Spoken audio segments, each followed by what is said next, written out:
Dobar dan, Marijana. Dobar dan. Dobrodošli u video oporavku.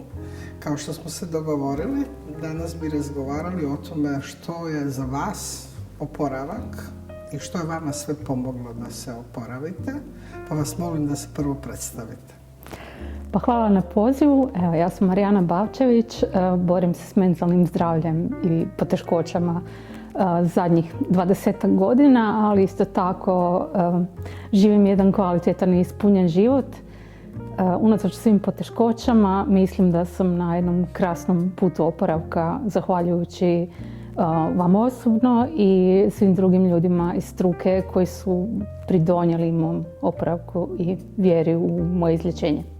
Za mene osobno oporavak je vraćanje u stanje funkcionalnosti u kojem ja mogu izvršavati sve svoje obaveze na način da me ne opterećuju i gdje nemam problema u svakodnevnom funkcioniranju. Kad sam ja krenula na svoj put oporavka, odlučila sam prihvatiti apsolutno sve moguće resurse koji su mi bili na raspolaganju i korak po korak uspjelo je. Što bi vi rekli što je vama baš bilo važno da se oporavite? Jedno je ovo vjerovanje da se možete oporaviti, to ste sad rekli. Pa meni je bilo važno naći jedno sigurno mjesto u kojem ću moći imati povezanost i povjerenje, pošto takvih sigurnih mjesta nije bilo puno u mom životu. I taj odnos je u stvari odnos povjerenja, topline, terapeutski djelovao na mene. U mom oporavku također mi je pomoglo i to što sam pronašla posao. Znači, prošla sam kroz sustav rehabilitacije koji postoji za osobe s invaliditetom koje su bile dugotrajno nezaposlene. Na tom tečaju sam završila i virtualnu radionicu, program virtualne radionice koji nas 4 osposobio za uredske poslove. Inače, unatoč svojoj borbi sa poteškoćama mentalnog zdravlja, uspjela sam diplomirati na Filozofskom fakultetu, završila sam povijest umjetnosti i turkologiju, ali izuzetno sam ponosna na to što sam uspjela ostvariti sve svoje ciljeve koje sam si zadala u životu. Koliko ste mi rekli, vi vodite jednu grupu podrške, vršnjačke podrške online. Koliko ta grupa vršnjačke podrške vama znači u vašem oporavku? Voljela bih da se o tome čuje malo više, jer postoje udruge koje nam pomažu u našem putu oporavka. Izuzetno je ljekovito i naći osobe koje su prošle slična iskustva i slične dijagnoze u kojima možemo jedni drugima biti podrška i pružiti jedni drugima razumijevanje, jer takva iskustva, recimo bolesti psihoze ili depresije, ne možeš baš prepričati svakome i najbolje ćete razumjeti ljudi koji su prošli kroz slično ili isto iskustvo.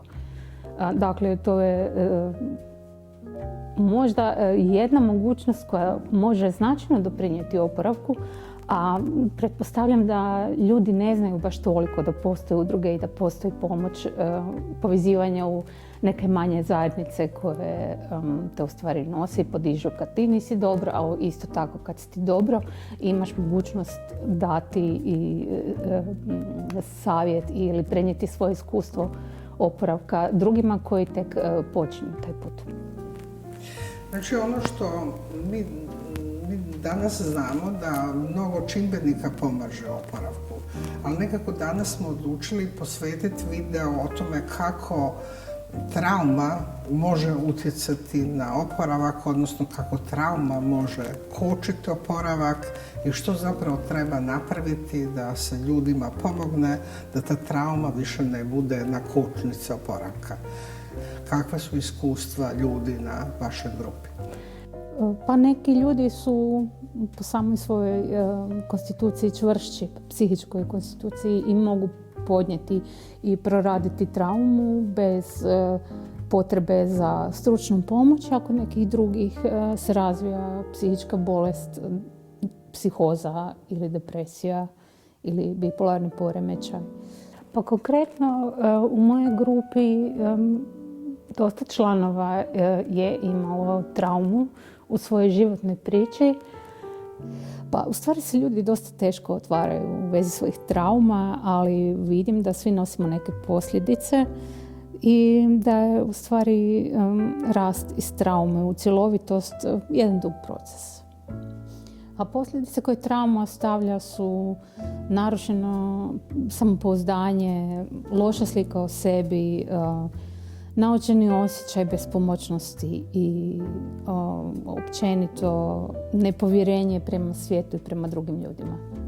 Pa često puta od trauma bude osjećaj napuštenosti i koji se javlja kao i bespomoćnost. Također, to su posljedice i zlostavljanja, bilo da se radi o oštrom odgoju, koji je u stvari jedan eufemizam za fizičko i psihičko zlostavljanje. Znači, Marijana, što članovi vaše grupe kažu, koja su to nepovoljna iskustva koja bi mogla imati utjecaj na mentalno zdravlje i na život ljudi? Pa teme su uglavnom bili ili zlostavljanje u primarnoj obitelji ili zlostavljanje u školi od vršnjaka, bez obzira na razlog nečije drugačijosti. Pa čujte, trauma iz djetinjstva svakako može utjecati na sklonost pojavljivanju bolesti u zrelim ili u odraslim godinama, pošto kad si dijete, mozak ti radi drugačije i razvija se i onda stvari mogu krenuti u krivo. Pa u biti da, nije bilo do nas, bilo je do drugih. Eto. Psihoza, nažalost, često puta sa sobom nosi i situacije prisilne hospitalizacije i to već stvara još jednu traumu samo po sebi, pogotovo recimo ako se prilikom hospitalizacije nepotrebno koristi vezanje, jel tako? Tako da, osim što gubiš svoju sliku realnosti, osim što si isprepadan, još to neko i zaveže na vrh svega toga, to je prilično u stvari upitno. To zapravo struka zna da je, kada se koriste, da se mjere prisile mogu koristiti zaista iznimno kada nema neke druge mogućnosti da se obozda neko agresivno ponašanje, da to zaista može biti trauma za osobe kojima se to dešava. Ali što vi mislite da bi se moglo napraviti da se takva iskustva preveniraju? Meni bi bilo osobno puno draže da sam ja mogla malo više razgovarati s nekim ljudima iz struke koji bi mi vrlo konkretno objasnili šta se to meni u stvari događa i kako se ja mogu oporaviti od svega toga. Znači, mislite da bi stručnjaci za mentalno zdravlje više zapravo trebali govoriti pacijentima o mogućnosti oporavka? Da, to bi svakako bilo puno bolje, jer steći nadu u oporavak za koju je potrebno ne samo farmakoterapija, treba i razgovarati. Treba i ljudima objasniti da nije kraj svijeta i da se mogu izvući iz teške i složene bolesti. Pa konkretno kad se radi o psihozi, psihoza je već sama po sebi traumatično iskustvo jer izgubiš sliku realnosti, počinješ doživljavati i percipirati stvari na jedan vrlo neobičajan način u kojem se uopće ne osjećaš ugodno. Znači, psihoza, barem u mom slučaju, je meni prilično teška i strašna kao bolest, no s godinom iskustva ja sam naučila prepoznavati njene prve znakove i reagirati na vrijeme i shodno tome podesiti farmakoterapiju. Mislim da tada kad sam ja bolovila od psihoze nije postojala tolika svijest o oporavku koji je moguć i o tome da ne trebam odustajati od nekih svojih planova, želja i da se mogu nadati kvalitetnom oporavku.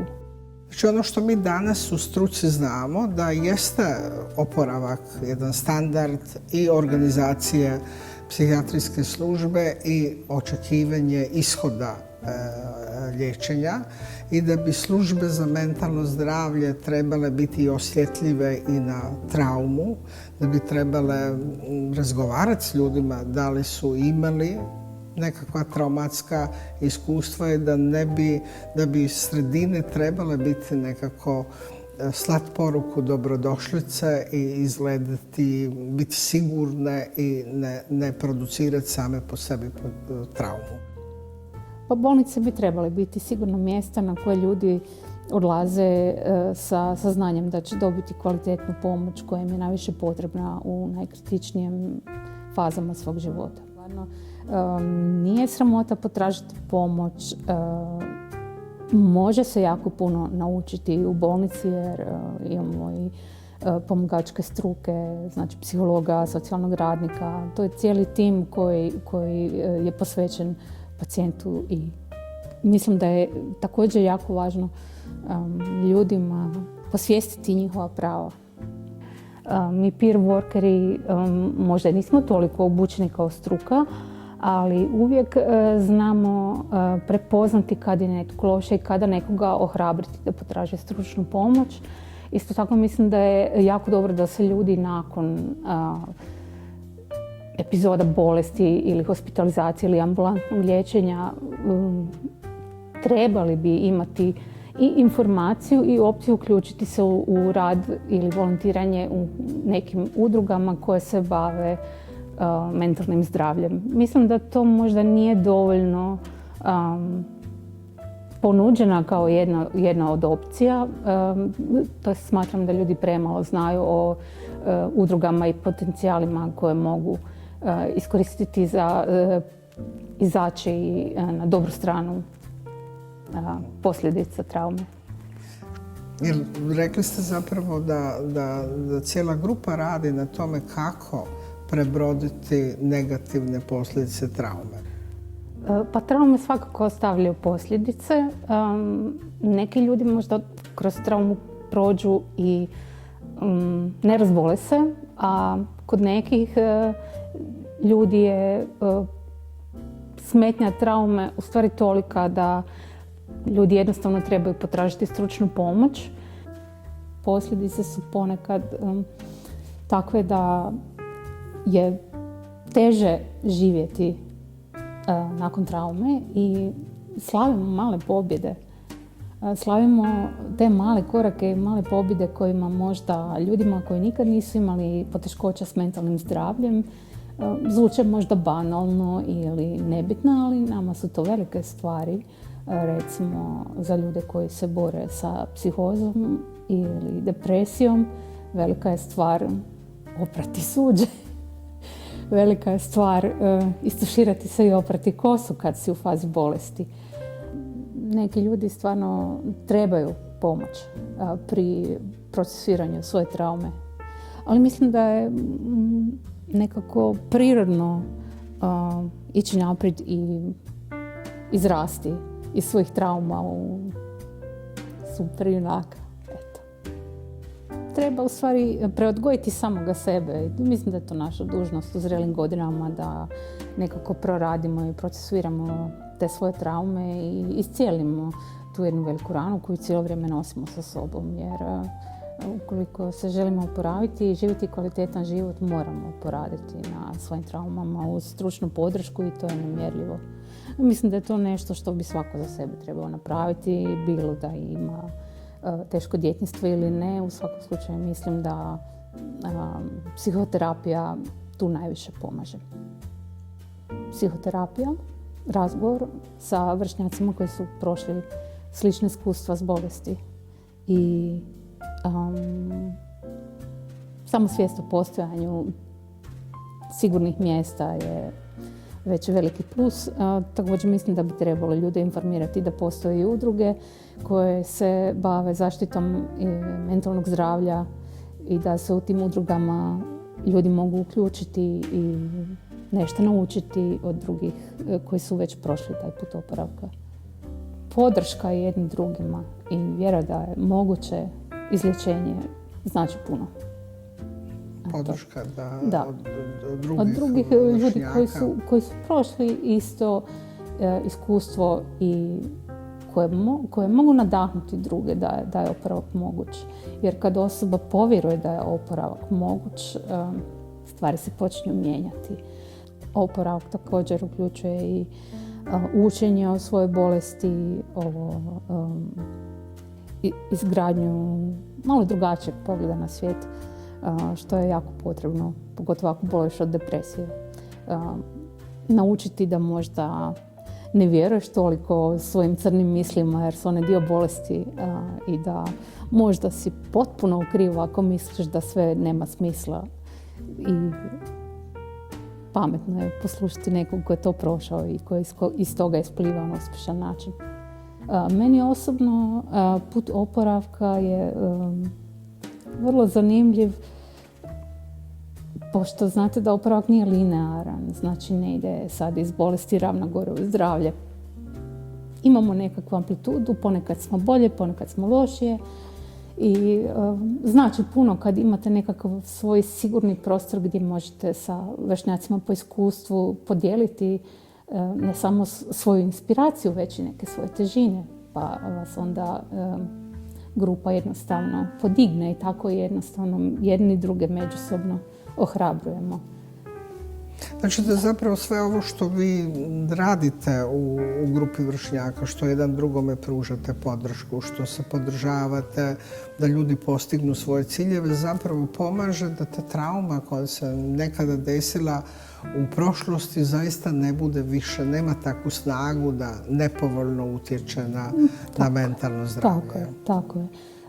I naravno, znate, ja sam očekivala sad, pošto sam se odlučila upustiti u tu avanturu vođenja grupe kao peer stručnjak, imala sam viziju toga da ja uvijek moram biti dobro, pokazati primjer drugima, ali isto tako dobila sam veliki podstrek da iznesem i svoje loše dane i svoje težine.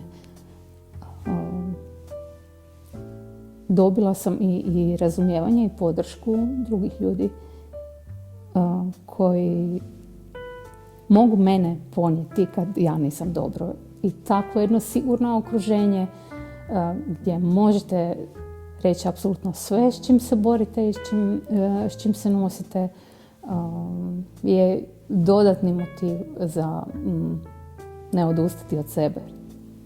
Mislim, svi ponekad imamo i loše dane i mislim da čak i ako imam loše dane, to je isto dio života, tako.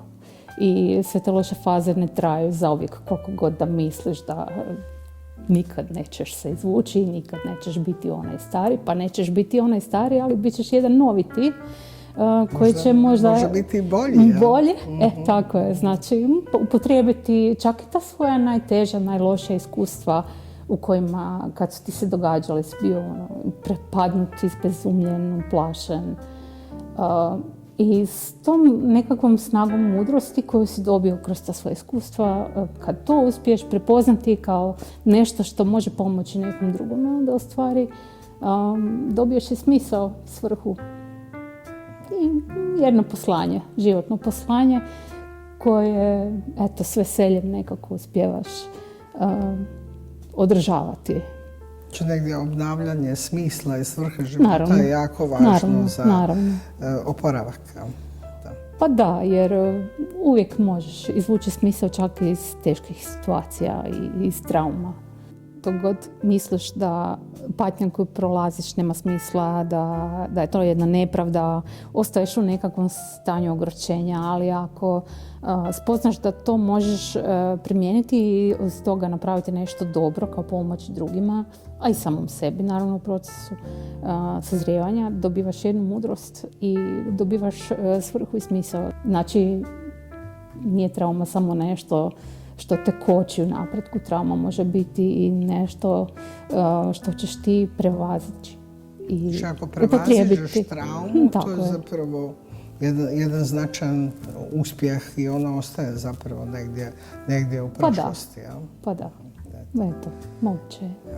Evo Marijana, za kraj, možda bi bilo dobro reći, s obzirom da je danas bio naglasak razgovora o utjecaju, negativnom utjecaju traume na život. Što na temelju vašeg iskustva vi mislite, da li se ta trauma može prebroditi, da nekako izgubi taj negativni utjecaj na život ljudi? Pa svakako da se trauma može prebroditi, treba vremena, treba podrške i treba staviti fokus na one snage koje su nam preostale umjesto na samo negativno djelovanje traume.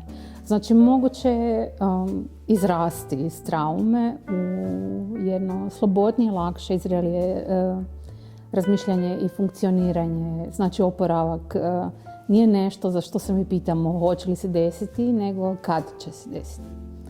A desit će se kad odlučimo hrabro uzeti svoj život u svoje ruke i prihvatiti svu pomoć koja nam je na raspolaganju.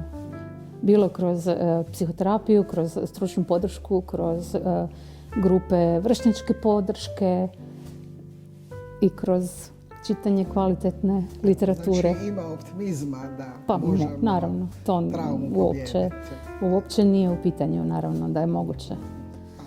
Kako? Korak po korak, uz nadu za izlječenje i oporavak, uz savjete stručnjaka, uz farmakoterapiju, uz rad na sebi, uz čitanje, uz jednu dozu znatiželje koja vas gure da naučite sve o svojoj bolesti, dijagnozi i suživotu s njom i rast uz nju. Mislim da se može puno napraviti.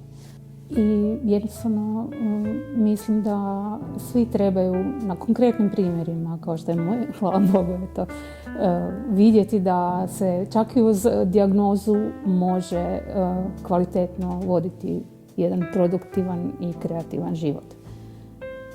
Treba vremena, treba strpljivosti i treba povjerenja. Čak i kad misliš da nemaš povjerenja u nikoga i ništa, jer je svijet jedno grozno opako i nesigurno mjesto, nemoj vjerovati u to, jer iskustvo mi je pokazalo da sam tu isto bila u krivu. Eto, čak možda kad ne vjeruješ u to, nastavi hodati i nemoj odustati. Može se živjeti uz dijagnoze, a ako ste svjesni da vam treba pomoć, potražite pomoć.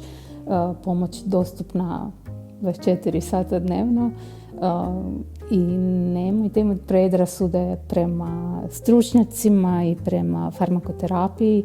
Informirajte se, učite o svojoj bolesti, učite o tome kako se nositi sa simptomima i zaista nije nemoguće.